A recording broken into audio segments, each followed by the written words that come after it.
Anak-anak sekalian, selamat jumpa lagi pada video pembelajaran berikutnya. Pada video pembelajaran berikutnya ini, anak-anak sekalian dapat menyimak tentang apa yang ditayangkan sebagai kelanjutan dari video pembelajaran yang lalu. Nah, pada dinamika kependudukan Indonesia ada 5 hal yang penting untuk dipelajari. Apakah kelima hal tersebut? Yang pertama adalah jumlah penduduk. Yang kedua adalah persebaran penduduk. Yang ketiga, komposisi penduduk. Yang keempat, pertumbuhan kualitas penduduk. Dan yang kelima, ragam etnis dan budaya.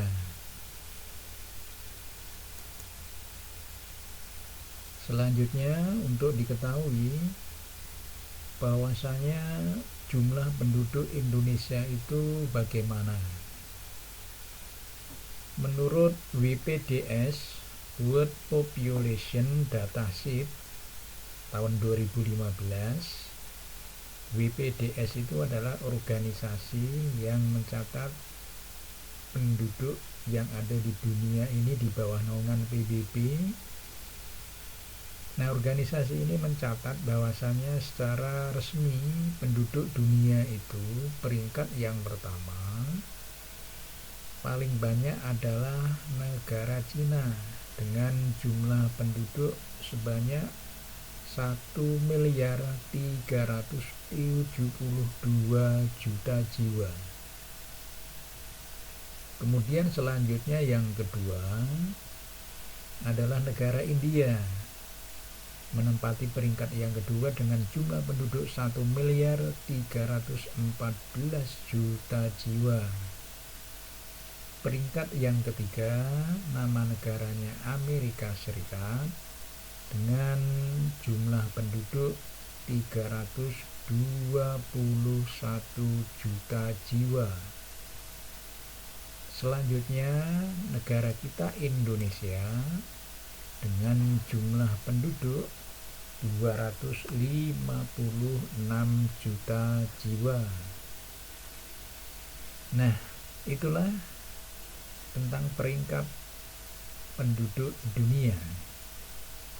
Kemudian kalau kita lihat Indonesia ini memiliki penduduk yang cukup besar, 256 juta jiwa, lebih dari 1/4 miliar. Berarti termasuk jumlah penduduk yang besar. Adapun makna jumlah penduduk yang besar yang dimiliki oleh Indonesia ini memiliki dua sisi. Yang pertama merupakan sebuah keuntungan. Yang kedua bisa juga merupakan sebuah kerugian makna jumlah penduduk yang besar itu. Apa keuntungannya? Jumlah penduduk yang besar ini adalah jumlah penduduk yang usianya produktif itu melimpah. Sehingga keuntungan bagi Indonesia, jumlah penduduk yang melimpah ini dapat dikerahkan untuk mencapai tujuan pembangunan nasional. Selanjutnya juga bisa juga penduduk yang besar itu menjadi sebuah kerugian bila jumlah penduduk yang besar itu kualitasnya rendah, baik rendah dalam kualitas pendidikan, rendah dalam kualitas kesehatan, dan juga rendah dalam kesejahteraan. Oleh karena itulah maka penduduk yang besar itu mengandung dua makna sekaligus, yaitu menguntungkan dan juga bisa merugikan. Selanjutnya, bagaimanakah persebaran atau distribusi penduduk Indonesia? Anak-anak sekalian bisa melihat pada tayangan berikut ini. Ini adalah sebuah peta Indonesia yang apabila dilihat dari warna-warnanya ini menunjukkan tentang persebaran atau distribusi penduduk Indonesia, di mana mulai dari pulau paling barat Sumatera hingga ke Papua dapat dilihat bahwa yang berwarna oranye ini menunjukkan adanya penduduk yang padat. Nah, di Sumatera ini ada dua penduduk yang padat yang warna oranye ini. Satu adalah, coba ditebak, ini adalah Sumatera bagian mana? Iya, Sumatera bagian utara atau Sumatera Utara yang ibu kotanya Medan. Yang kedua, ada satu lagi provinsi yang ada di Sumatera yang ada di ujung bagian selatan ini. Iya, ini adalah Provinsi Lampung. Di Sumatera ini ada yang padat, ada dua saja, Sumatera Utara dan Lampung. Sementara di Pulau Jawa dan Bali itu sangat padat. Jawanya lengkap, Jawa Barat, Jawa Tengah, dan Jawa Timur. Sedangkan di Pulau Kalimantan boleh dibilang masih relatif jarang karena hijau semua warnanya. Sulawesi ada dua warna yang oranye, satu adalah di Sulawesi mana? Iya, ini Sulawesi Selatan, dan satunya tentunya adalah Sulawesi Utara. Itulah penduduk-penduduk yang padat di Indonesia. Nah, kemudian persebaran penduduk yang demikian ini dapat disimpulkan adalah persebaran penduduknya bagaimana? Dinamakan tidak merata. Nah, persebaran penduduk itu dapat dikenali melalui adanya kepadatan penduduk. Apakah itu kepadatan penduduk? Kepadatan penduduk adalah merupakan angka rata-rata penghuni penduduk tiap 1 km persegi.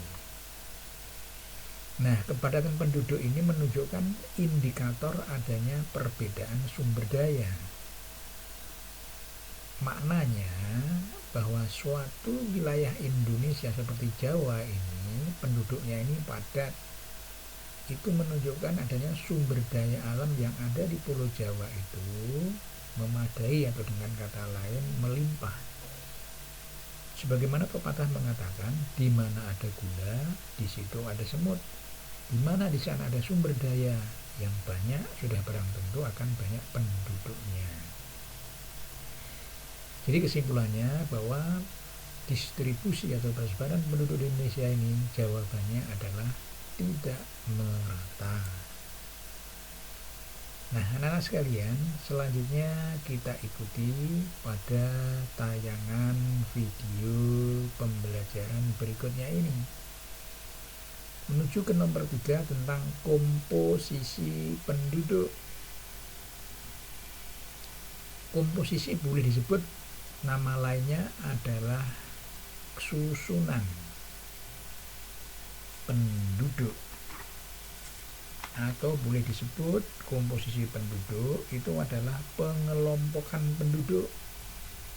Nah, ternyata komposisi penduduk ini dikelompokkan menjadi 8. Satu adalah komposisi penduduk menurut usia atau umur. 2, komposisi penduduk menurut jenis kelamin. Yang ketiga, komposisi penduduk menurut mata pencaharian. 4, komposisi penduduk menurut agama. 5, menurut bahasa. 6, menurut pendidikan. 7, menurut tempat tinggal. Dan ke-8, komposisi penduduk menurut jenis kelamin. Demikianlah video pembelajaran saat ini. Nah, sekalian, akan kita lanjutkan dengan video pembelajaran untuk tayangan berikutnya. Demikian, terima kasih. Assalamualaikum warahmatullahi wabarakatuh.